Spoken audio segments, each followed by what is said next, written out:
Alright guys, I'm multitasking. I've got the Vulcan carbs that I'm working on, but what I'm trying to do is just go ahead and tear this motor apart. And I want to get this, I want to clean the case up a little bit and then get it off to get some machine work done. I'm pretty sure that it's going to need a line board. It might not, I'm not sure, but I'm just trying to make sure that if this thing does in fact need to be a line board, that work can be going on while I'm rebuilding carburetors on that Vulcan project. So I'm going to kind of skip the whole thing of pulling the heads off and so on and so forth, and I'll pick it back up when I start taking the case apart. That's a little more interesting. This is just a matter of taking nuts and bolts loose and disassembly. This is a little more interesting in splitting the case. You can do that in different ways. I've seen people leave this alternator stand on here and take a rubber mallet after they have all the case nuts off of it and tap on that to split the case. But I've got a case splitter, and I'll pick the video back up there. This is really boring. I'm not going to bore you with it, but I'm going to get the exhaust off. We'll take care of that, and I'll catch back up with you guys. Guys, I want to take a little break in the action and show you. This is the condition of the piston. This came out of the cylinder that way. It had a compression ring broke. That may have happened when it was when somebody was installing the rings. I'm not sure about that, but thought it was a point of interest. I don't know if you can see this, guys. I don't know if the video did any justice. We've got another broken compression ring here. I don't believe I can get it out of here. Like, yeah, there it is. There's another one. Guys, I just want to I thought maybe that there are a few people out there who hadn't done this before, so I want to just, it's pretty elementary, but in case you haven't, this is your puller for your front pulley. Obviously it just slides over the outside of your pulley and get it to cooperate here. Hang up a little bit. There we go. Pretty straightforward. You just get it slid over top the pulley outside of it there. It'll pull it off. Sometimes these things will come off by hand. Sometimes you need to puller on them. But it's just another one of those tools that makes life a lot easier when you need it. There we go.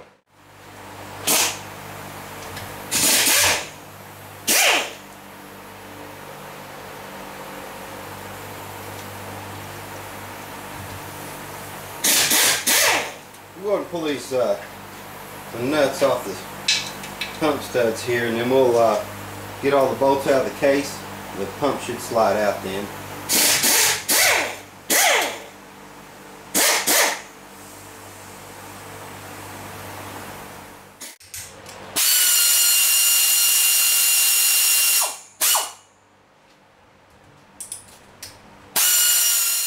Guys, one thing I want to mention is make sure you take your sump cover and your strainer, your oil strainer, off the bottom of the engine. It won't split with that on there. It'd be, you know, it's kind of general knowledge. But if you forgot it and you were trying to split this case with that on there, and you're prying and pushing around, you just damage the case. Just go ahead and pop these main case stud nuts off.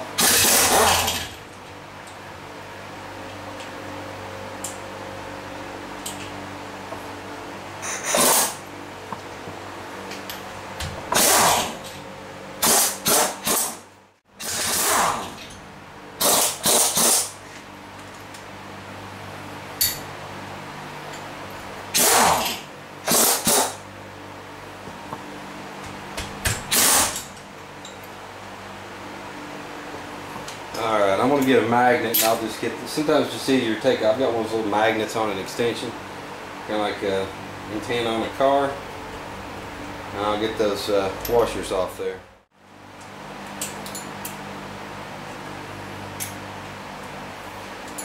Just a little easier than picking at them and fighting with them. Okay, we're ready to get that, ready to get the oil pump out now. Alright guys, what I'm doing, this, be real careful if you're going to do it this way. You don't want to damage the sealing surface on this case at all. What I'm trying to do here is just take this little putty knife and go around through here and loosen up that gasket to where we can get this pump out of the case. Just about got it.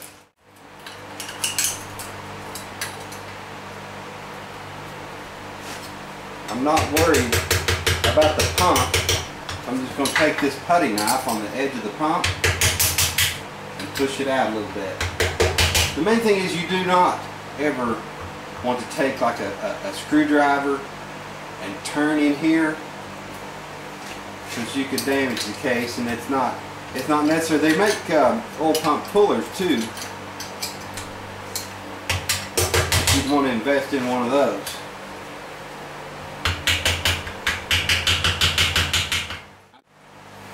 I got this out far enough, guys, so I can get my fingers behind it.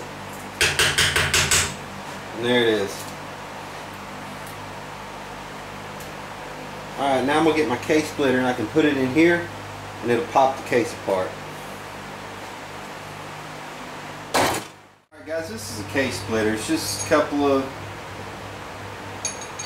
what do you call it, semicircle, whatever. It's got a stud nut on it. Basically when you tighten this, it just separates the case. It prevents you from sticking screwdrivers between the case where they don't belong.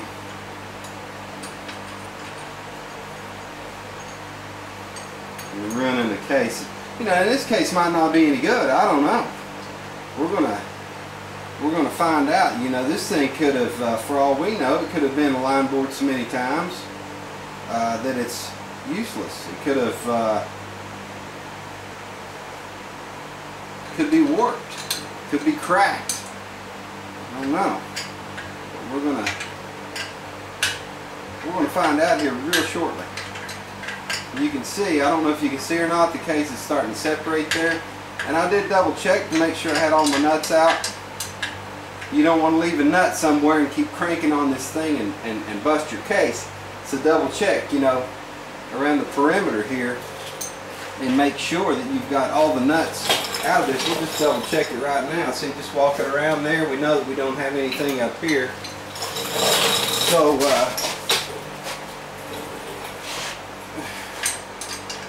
just keep working this back.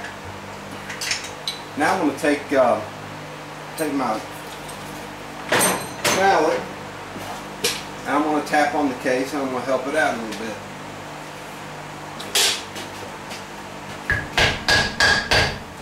Back here you'll notice when you're taking one of these apart, you see a big crack here and then a narrow crack. Just help it out a little bit.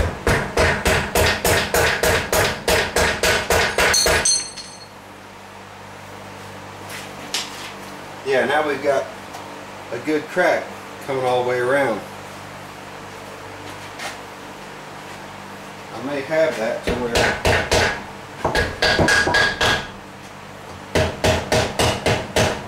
tell you what, I'm going to tip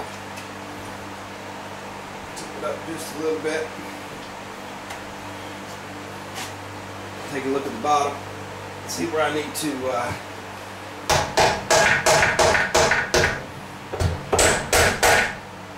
it's getting pretty close, guys.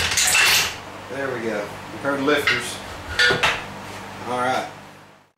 I'm going to look at these lifters. I know this motor, somebody's been into this motor before. I can tell by the nuts they had on the case. They had two different heads, so I'm pretty sure that this is somebody's been in here before. I'm really hoping that my crank is in good shape. That's one of my main concerns. Yeah, we're gonna have to have this a line board, guys. Gonna have to have it a line board. You see the ridge here? That's why you have to line bore them when you get a ridge in there. That's on my rear main bearing, and I've got a sizable ridge in there, so this will definitely have to be a line bored. Somebody, the guy that I bought the car off of, he had said that they put an Engel 110 cam in here. It didn't sound like one to me,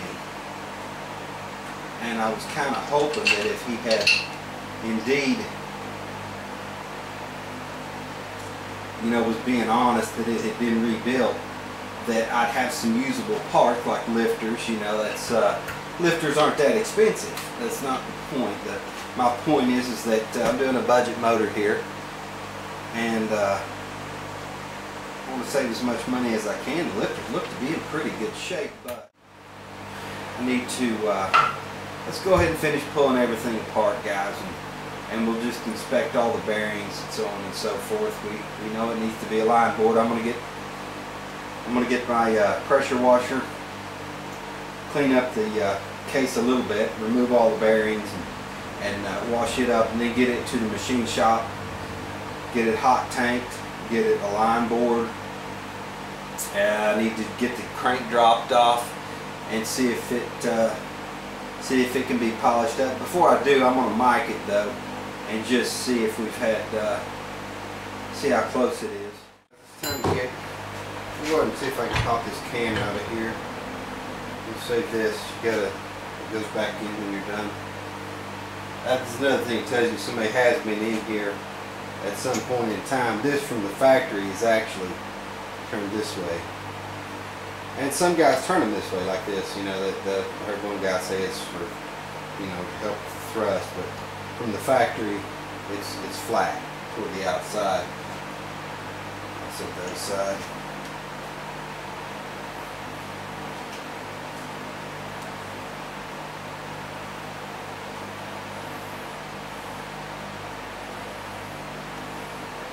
Well, guys, look here. This the guy wasn't lying. He wasn't exactly right. This is it's an Engel 100 W100, which is what I wanted to put in the engine to begin with. So I'm going to save this.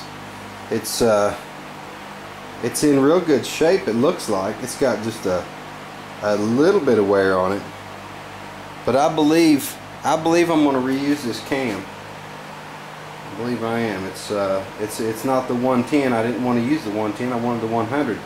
So we've got an Engel 100. He was right about that. I kind of, when he said it was an Engel 110, I know what an Engel 110 sounds like, and I knew that wasn't what it was. So I kind of got to thinking that he was lying to me altogether about, the motor, what he had done to the motor. He was just he just had the wrong cam profiles. What he told me. He said it's 110, it's a 100. So yeah, that's cool. So we know we've got a decent cam, and roll this around, pop this out. Okay. Yeah, we've got a lot of bearings too. The case, yeah, it's had a bit of a beating. It's really, if all of it was like this, I wouldn't be worried about it. If it was no more than that, I wouldn't worry about having it a line board. But this, you can actually, it'll stop your fingernail when you try to go across that.